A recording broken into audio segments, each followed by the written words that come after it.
Hello friends, அனைவருக்கும் வணக்கம். Welcome to my channel ஆச்சி மலர்கொடி. எல்லோரும் எப்படி இருக்கீங்க? நல்லா இருக்கீங்களா? இன்றைக்கி நம்ம சேனலில் நெத்திலி மீன் வச்சு ஒரு அருமையான மீன் குழம்பு மண்பானையில் மண் சட்டியில் எப்படி செஞ்சு காமிக்க போகிறேன்.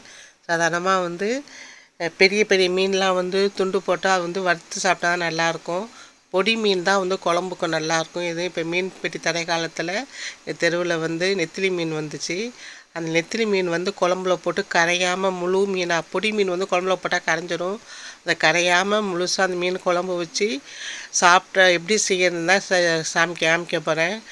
அது மீன் குழம்புக்கு மாங்காய் போட்டால் ரொம்ப ருசியாக இருக்கும். மாங்காவும் போட்டிருக்கேன். நெத்திலி மீன் சாதாரணமாக நெத்திலி கருவாடு வறுத்து சாப்பிட்ருப்பீங்க. நெத்திலி மீனை குழம்பு வச்சு காமிக்கிறேன். வாங்க வீடியோக்குள்ளே போகலாம். சாதாரணமாக மீன் குழம்பு வைக்கிறப்ப ஆரம்பத்துலேயே புளியை ஊற வச்சிடணும். புளியில் புளி ஊற வைக்கிறப்ப அதோட கல் உப்பு போட்டு ஊற வச்சுடுங்க. புளி கரைக்கிறதுக்கு ஈஸியாக இருக்கும். புளி கரைக்கிறதுக்கு அந்த புளி முழுகிற அளவுக்கு தண்ணி ஊற்றி வச்சுக்கலாம். தண்ணி ஊற்றி ஒரு 5 நிமிஷம் ஊறட்டும். ஊறின பிறகு அந்த புளியை நல்லா கரைச்சி எடுத்து வச்சுக்கலாம். இப்போ மீன் குழம்பு வைக்கிறப்ப முன்னாடியே புளியை கரைச்சி மிளகாத்தூளும் தக்காளிலாம் போட்டு கரைச்சி வச்சிடணும். இப்போ அந்த புளி சாத்தில் 1 ஸ்பூனு நல்லா தனி மிளகாய்த்தூள், 1 ஸ்பூன் மல்லித்தூள் போட்டுக்கிறேன்.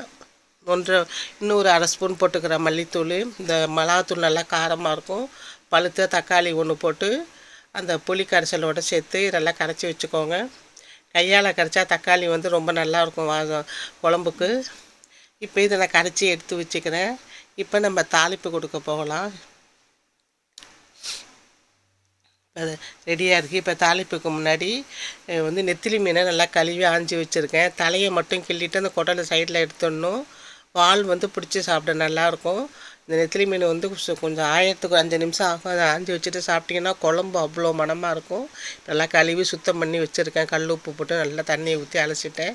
இப்போ இதை ஒரு மண் சட்டியில் தான் செய்ய போகிறோம். நல்லா சட்டி காஞ்சோடனே எண்ணெய் ஊற்றிருக்கேன். எண்ணெய் காஞ்சோடனே கறி வடகம், வெங்காய வடகம் போட்டு தாளிங்க. ரொம்ப நல்லாயிருக்கும். வெங்காய வடகம் போட்டிருக்கேன், தாளிப்பு வடகம். அதுக்கப்புறம் ஒரு கைப்பிடி கருவேப்பிலை போட்டிருக்கேன். அப்புறம் ஒரு 7-8 பல் பூண்டை நசுக்கிட்டு போடுங்க. தோலோடு போட்டால் பரவாயில்ல, நல்லா நசுக்கிட்டு போடுங்க. குழம்புக்கு நல்லா வாசனை இருக்கும் அந்த குழம்புக்கு. இப்போ தாளிப்பு வடகம், கருவேப்பிலை, பூண்டு போட்டிருக்கோம். நல்லா அந்த வடகம்லாம் நல்லா பொரிஞ்சு வரட்டும். மண் சட்டி ஃபஸ்ட்டு காயறதுக்கு கொஞ்சம் லேட்டாக ஆகும். காஞ்ச பிறகு நல்லா சூடு நிற்கும். இந்த பூண்டு பொரிஞ்ச பிறகு ஒரு 3 பச்சை மிளகா கீறிட்டு போட்டிருக்கேன். பச்சை மிளகா மீன் கவுச்சி எடுக்கும், ருசியும் நல்லா தூக்காக இருக்கும் குழம்புக்கு. அதுக்காக பச்சை மிளகா போட்டு தாளிங்க மீன் குழம்பு. இப்போ பச்சை மிளகாவும் வதங்கின பிறகு இப்போ இதில் ஒரு வெங்காயம் போட்டிருக்கேன். போதும், ஏன்னா இது பொடி மீன் குழம்பு, அதனால் வெங்காயம் கொஞ்சமாகவே போட்டுக்கோங்க. சின்ன வெங்காயம் தான் எடுத்து அதையும் போட்டிருக்கேன். இப்போ நம்ம தாளிப்புக்கு போட்ட பொருள்லாம் நல்லா வதங்கி வரட்டும். இப்போ நல்லா வதங்கி வந்துட்டு சட்டியும் நல்லா காஞ்சிட்டு மண் சட்டி. இப்போ நம்ம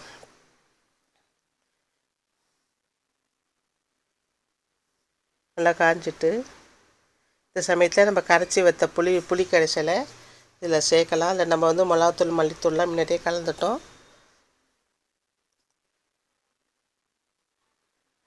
இது நல்லா ஒரு கொதி வரட்டும்.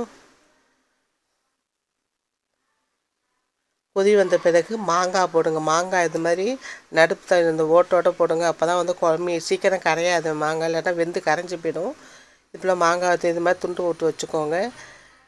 இப்போ மாங்காவை போட்டாச்சு. இப்போ அதுக்கு ஒரு கைப்பிடி தேங்காய், சோம்பு போட்டு அந்த இதில் ஒரு தக்காளி போட்டிருக்கேன். நான் அதையும் சேர்த்து அரைச்சி வச்சுருக்கேன். ஒரு தக்காளி புளியோடு சேர்த்து கரைச்சிருக்கேன். ஒரு தக்காளி தேங்காயோடு சேர்த்து அரைச்சிருக்கேன். குழம்பு நல்லா திக்கும் ருசியாகவும் இருக்கும். அதனால் தேங்காய் கொஞ்சம் சேர்த்துக்கோங்க. தேங்காய் சேர்த்துட்டு குழம்பு ஒரு கொதிக்க விடுங்க. இந்த மாங்காய் குழம்புல வேகட்டும். இந்த சமயத்தில் நீங்கள் மீன் சேர்த்திங்கன்னா மீன் கரைஞ்சி போயிடும். நல்லா மாங்காய் வெந்து வர அளவுக்கு பார்த்துக்கோங்க. ரொம்பவும் குழஞ்சிட வேண்டாம். நல்லா குழம்பு நல்லா கொதித்து வந்திருக்கு. பச்சை வாசனை குழம்பு வாசனை நல்லா உப்புலாம் கரெக்டாக இருக்குது. இந்த சமயத்தில் உப்புலாம் பார்த்துட்டு போட்டுக்கோங்க. குழம்பு நல்லா கொதி வந்துட்டு, ஏதாவது குழம்பு கொதித்து இறக்க போகிற சமயத்தில் தான் மீனை செய்யணும். இல்லைன்னா மீன் கரைஞ்சி போய்டும். இந்த நெத்திலி மீன் மட்டும் வெறும் முள் தான் இருக்கும். இந்த சமயத்தில் நல்லா குழம்பு இறக்க போகிற பக்குவத்தில் இந்த மீனை போடுங்க. சட்டி நல்லா மண்பானை சட்டி வந்து நல்லா சூடாக இருக்கும். அதனால் வந்து குழம்பு கொதித்து இறக்குற சமயத்தில் நம்ம நல்லா கழுவி சுத்தம் பண்ணி வச்சுருக்கிற இந்த நெத்திலி மீனை அதில் சேர்த்துக்கலாம். சேர்த்துட்டு ஒரு 2 நிமிஷம் கொதிச்சா போதும். கேஸ் ஸ்டவ் ஆஃப் பண்ணிவிடுங்க. ஆஃப் பண்ணிவிட்டு இந்த மண்பானையில் இந்த சட்டியை வந்து மூடி வச்சுடுங்க. அந்த சூட்டுலேயே வந்து மீன் நல்லா வெந்துடும். முழு மீனாக இருக்கும். உங்களுக்கு இறக்குறப்ப கொஞ்சோண்டு தேங்காய் எண்ணெய் சேர்த்துக்கிறேன். குழம்பு நல்லா வாசனையாக இருக்கும்.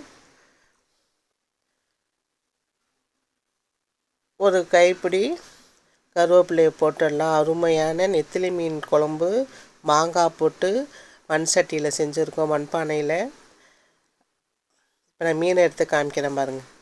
ஒரு 5 நிமிஷம் கழித்து மீனை முழுசாக இருக்குது பாருங்கள். ஒரு பொடியாக ரொம்ப பொடி மீனாக இருக்கும் அந்த நெத்திலி மீன்.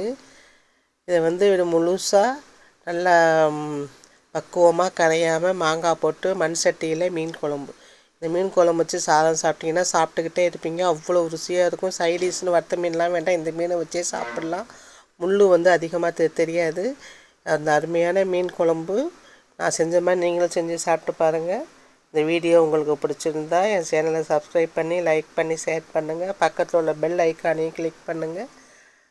தேங்க்ஸ் ஃபார் வாட்சிங். வாழ்க வளமுடன்.